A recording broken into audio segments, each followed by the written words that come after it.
This is Ron Finkelstein, and welcome to the Institute for Business Growth. This Sales Accelerator podcast was created to share best practices that allow businesses to grow sales and increase revenue. Each week, we have an expert on who has implemented specific strategies and tactics and programs in their business that resulted in phenomenal sales growth and increased revenue. As a reminder, go to instituteforbusinessgrowth.org and download your free report, 11 Reasons People Won't Buy From You. Again, instituteforbusinessgrowth.org. Today, we have Bob Schepens, who is the CEO of Champion Personnel Systems. Bob, welcome. Hi, Ron. How are you? I'm doing well, thank you. And you? Thanks for the invite. Oh, you're welcome. Doing extremely well. Good. Bob, tell us a little bit about you and about Champion Personnel Systems 2.0. Champion Personnel is a 53-year-old company founded by my father, starting in permanent placement for clerical people. Over the last 53 years, we have grown into a 5-office, multifaceted firm that does anything from your typical industrial or warehouse floor-level staffing through the middle of a company with staff people all wearing white shirts and maybe ties once in a while, up to the C-suite level for what we call talent acquisition or executive search. We also have grown into a talent management and advisory firm at a professional level. We have won every award available in Northeast Ohio, from Weatherhead to North Coast 99 to Business Success, Workers' Comp, et cetera, et cetera. So let me ask you a question. Obviously, you're successful at what you've done, what you do, and what you've done. You've grown your business very successfully, added new products and services. Yet every company has a specific, not just a specific, but has a problem that causes a little bit of what I like to think of as indigestion and heartburn. What was that one situation in your company that made you wonder what's going on and how do I fix this? Sure. Last year, late in 2016, I took a look at sales growth, profitability, and I realized that after 52 years, we were not only stagnant, but being stagnant, we could have shrunk very quickly. I didn't know just by looking at those figures what was wrong, but I had heard from several people I network with at a CEO level when they asked me, what does Champion Personnel do? After explaining to them, we are this kind of staffing firm, they said, oh, you're an employment agency just like the rest of them. And that upset the living hell out of me. You know me well enough in person, Ron, to know that's just not going to foot with me at all. Well, I have a question. When you said you're stagnant, does that mean that you were stagnant in your sales? Does it mean you were stagnant in the growth of your companies? Does it mean that you weren't attracting the right people? Give us a little bit of context around what stagnant means. Everything you just mentioned was part of stagnation. Everything. Sales wasn't going up. Sales was kind of receding. New sales weren't going up. Our salespeople were always giving excuses why they couldn't bring in new clients. And in retrospect, during our investigation process, people were giving up when they were told, you're just like everybody else in your business. Okay, so the real problem was the perception internally was you're stagnant. Externally, you're just like everybody else. Yes. Couldn't grow sales, couldn't attract the right people, couldn't get the right customers in. So what were some of the actions that you took? Now, that's as a business guy, business consultant, I know that's a big problem. There's a bunch of things wrapped inside that. Sure. To make it simple for our listening audience, what were the top 3 things that you did to identify that problem? Well, first of all, I had to realize I'm like a lot of other entrepreneurs who every day assume or hope that things are going to change.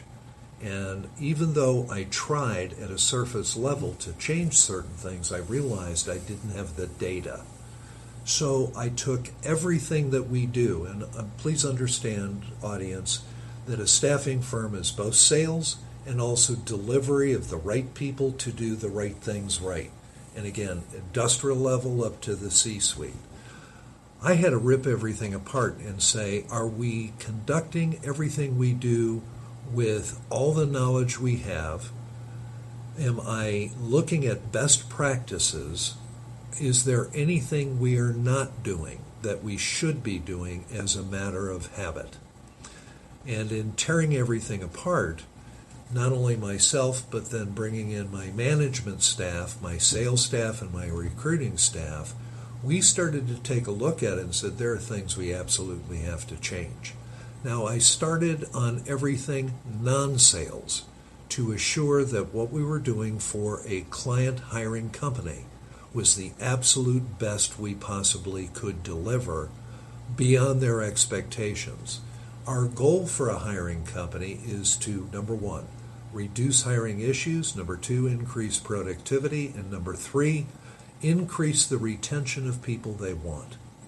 And I had to find out, are we doing the right things to achieve all that? Are we doing the right things to achieve our goals with the client, for the client? And I realized we were making pretty good inroads in that, but we were kind of dropping the ball in the final quality area. Not the quality of the person, but how we worked with the client, what we actually did. One of the things we discovered internally, as with any hiring organization, we had to look at what causes failure on the job for an individual. Now, I'm an expert in what I call immersion from my book called The Great Workplace 2.0, where I interviewed 500 plus CEOs, VP of HR, what makes a great workplace in Northeast Ohio alone. And one of the chapters was about immersion, and we talked about that a lot with our clients, but we weren't doing it for our candidates. We had to take a look at how do we better prepare candidate potential workers for doing the things they need to do on the job to become an exemplary worker. We had to look at they don't have the upbringing, families are falling apart, there are no mentors left, they don't get it in school, they don't get it from their friends. It doesn't matter whether a person is 18 years old or 40 years old. A very high percentage of them have no clue and no idea what work really is and how that can lead to a better life. Let me interrupt for a minute. For our listening audience, what I want you to pay attention to is that sometimes to grow sales, you don't look at sales. You look at all the other things that the client organization or the customer organization sees, and that's where your low-hanging fruit is. So what I hear Bob saying is that to deliver a quality product, he had to look at the training, the immersion, the onboarding process of people coming into the organization. We tore apart our entire process, and we have a registered trademark called Hiring with Purpose ecosystem that we put our clients and our potential workers into.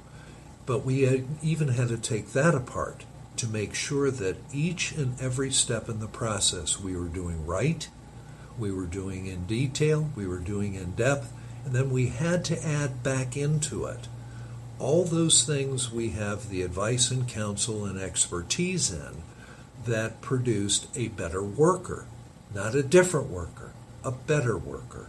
So when we started implementing that, I had the input from about 1/3, in other words, the top tenure of our recruiting staff, and our recruiters average about 7 years tenure. But we had input from them. We totally revamped everything we do to do immersion onboarding in what we call CORE, Champion Onboarding and Retention Essentials, to teach people, again, at any level, what they have to do to become an exemplary worker. And it's not a lecture. It's not what people get in schools, meaning trade schools, where you show up on time and that's all you blah, blah, blah. It's not the crap that you didn't get from your father. You and I, Ron, probably got the right things from our parents. You know, you show up to work every day, you do your job, you don't complain. People aren't getting that. So we implemented that in a very, very detailed format where we were able to take all the components of that, switch them around until we got them in the right order. What we found almost immediately is our retention of good workers, the output of good workers that we put with clients went dramatically up. But dramatically up was starting at being the best in our business anyhow. And we went overboard on that. So how much did your retention rate for your customers go up? I would say in the area of 20%. Oh, that's huge, because your retention rate was high to start with. Okay, our retention rate of hourly workers right now overall is plus 90%, and nobody comes close to that. But that has to do with our internal techniques, our internal ecosystem.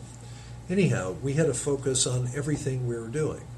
When we were doing that as a group, not just me doing it, we got the buy-in from every one of our staff people that, you know what, we're not an employment agency. We really are something way above that. So dealing with our, let's say, service delivery people who work their butts off all day long, well into the evening, thank God Obama, overtime pay didn't kick in last year.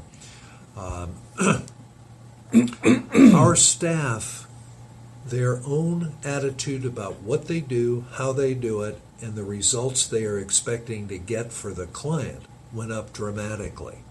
So you get great results in terms of retention. What did all this work do? This two-part question. What did this do for your bottom line, and what are 2 or 3 really quick pieces of advice you could give our listeners in terms of how they might go about something like this?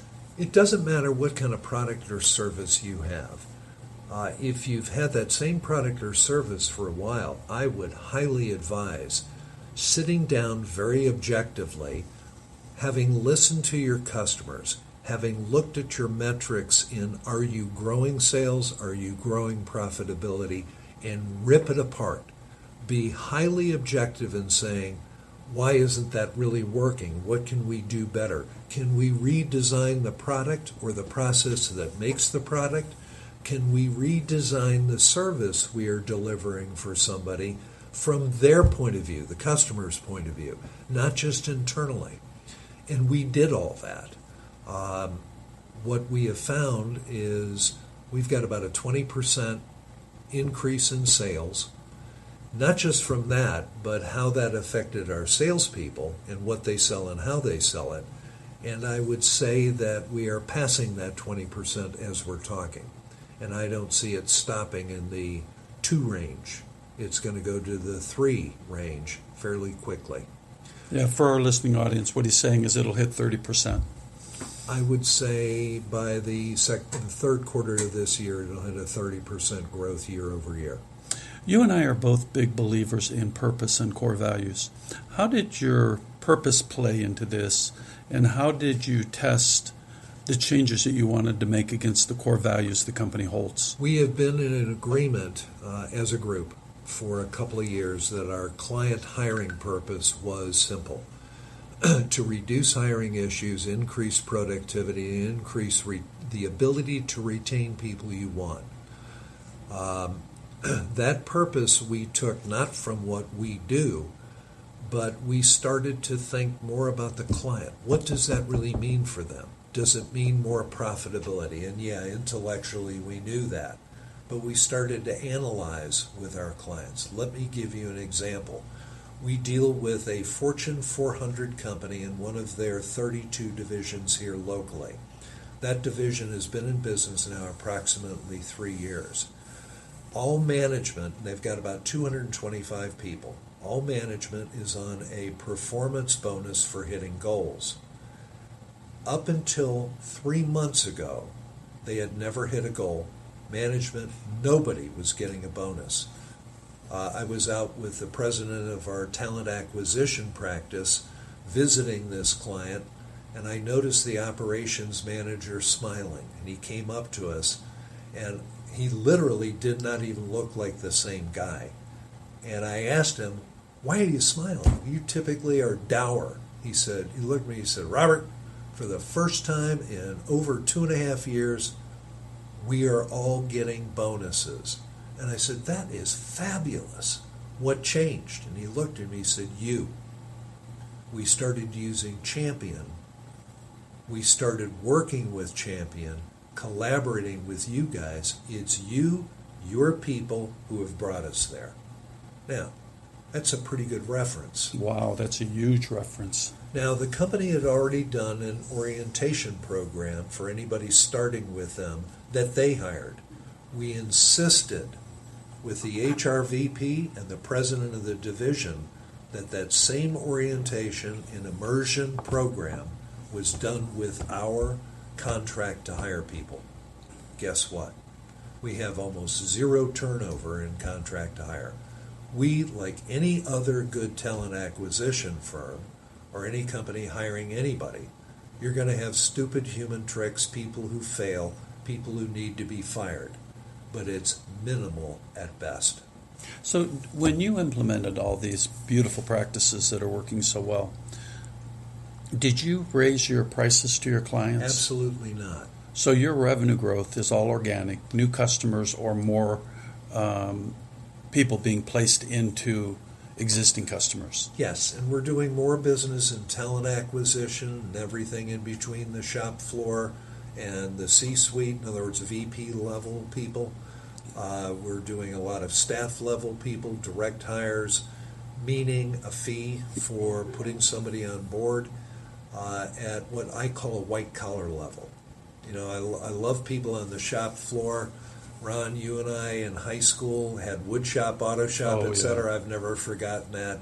First job I ever had was on my own, being an entrepreneur, mowing lawns, and how I learned that. My dad took apart the lawnmower and showed me how to put it back together again.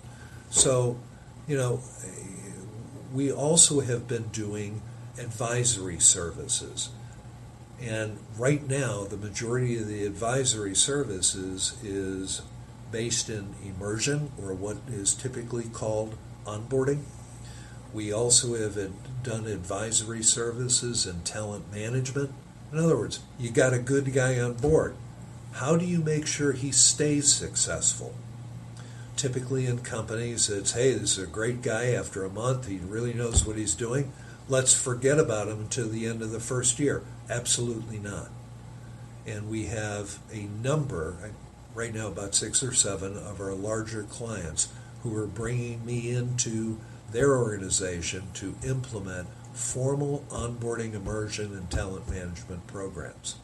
So through this whole process where you dissected everything, did these new products come as a result of that dissection and say there's a hole here, there's a hole here, or did you have those products and repurposed them as you went through the analysis? We had the idea for the products. Again, if I go back to my book, there were certain things that I learned from all these successful CEOs in Northeast Ohio, and I put them on a shelf. And I said, you know, when the time is right, I'm going to not only implement that in my own firm, in which we have been doing over the years, but there are certain of those, let's call it characteristics of a great workplace, where not so great workplaces could use an expert to come in and, for a fee, advise them and help them get to where they need to go. So after doing all this, ripping apart, putting it back together again, redesigning our ecosystem, we have started to lay these out very, very gently. Not just overnight, okay, we're in the immersion business, let's go out and sell it. Let's sit down and figure out which one of our clients we need to introduce that to at first casually, and then follow up on it, and then very formally. And we're at that formal introduction stage where we've had conceptual but non-contract buy-in right now. So the real key with all these changes is that you don't try to make all the changes at once. Right. They've got to be incremental, bought into, and once one change is accepted, the other one moves in. Yeah, Ron, to be honest with you, it took us as an organization clearly 4 to 5 months to start the transformation process and to make sure that every person on our staff understood their new role, their advanced role, and rethought what they were doing for the end result for the client and the worker. You know what it reminds me of is Jim Collins' book, Good Great. Get the right people on the right seat in the right bus. Because you can get them on the right bus, but if they're not in the right seat, or even if they're on the bus but not the right bus, you have all kinds of problems, and And- it sounds like you've done a great job. As a side statement, I own the registered trademark to the right people doing the right things right. Good, Yeah, good. guess where I stole it from. Well, But no, and this is a work in progress, and I want to make that very clear to our audience. I didn't really talk about to this point, how did this affect sales? Well, it's an ongoing process with sales. We've given them new things to talk about. We have advanced what they do before they pick up the phone and make a cold call or a warm call with data, insight into prospective companies. We are upgrading in June to a new software which will allow us to bring more of this data in as a CRM. Our salespeople and our recruiting people in each of our 5 offices are working together to identify sales prospects that are doing business with a competitor right now. And we are identifying in what area of the company, who is the competitor. We know our competitors. We're even hiring an outside firm to do analysis of our competitors, certain things about them, and we should have that completed in about a month.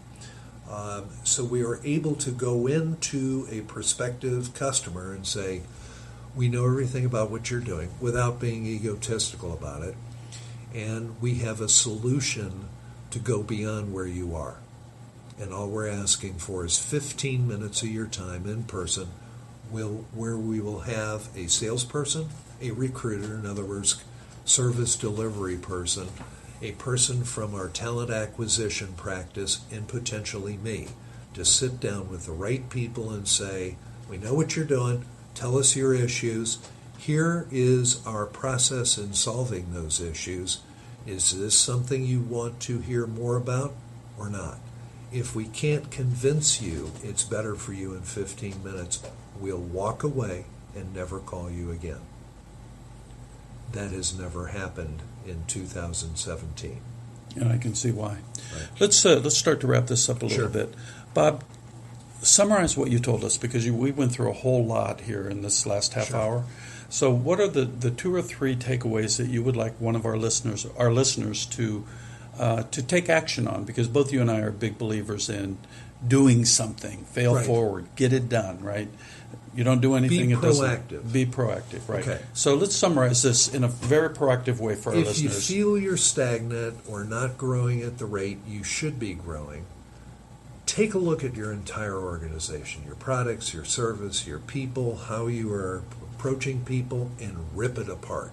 I mean, take that lawnmower in your garage and take every part off of it and put it on the floor and look at every part. Is it what we need? If it's not what we need, change it. And that could be change the way you look at it, change the actual part or product, if you will, do a better job in design, do a better job in delivery, etc. Not from your point of view only, but from your customer's point of view. How is your customer really looking at it? Then, if you are able to hit your purpose or goals with your client based on newness of how you look at everything you're doing, then make doggone sure you are putting it in what I call best practices. In other words, you have looked at every step in the process and you have tried to say, that's not good enough. Then make sure your people are totally trained and motivated into what's new. When something is real and it's new, not just said it is new, you won't believe the increase in motivation, the increase in detail, and the commitment to you, your company, your product, and your customers that you will get. Especially if they help build it. We have very little turnover on our staff, so everybody's been around for a little while. We add people to staff. We certainly have turnover like every organization, but there is not a single person on our staff in 5 offices who is not totally committed to the organization. Great. Bob, if somebody wanted to talk to you, what would be the best way for them to reach you if they wanted to get a little more detailed or a little more clarity? I'm an old guy. You can call me. That's the phone you have in your hand or, sitting on a desk, 216-823-5900. 216-823-5900. Or if you prefer, you can email me at RAS, Radio Alpha Sierra, at thegreatworkplace.com. Okay, and what's your website if somebody wanted to explore more about Champion Personnel Systems? championpersonnel.com. Beautiful. And by the end of this week, it'll be totally revamped to reflect us. Good. I would encourage our listeners to take a look at the website and reach out to Bob if you have a question. He's got a wealth of knowledge, as you can tell, and we barely scratched the surface, quite frankly. If you want to learn more about how you can apply these best sales practices in your business, go to the instituteforbusinessgrowth.org and download your free report, 11 Reasons People Don't Buy From You.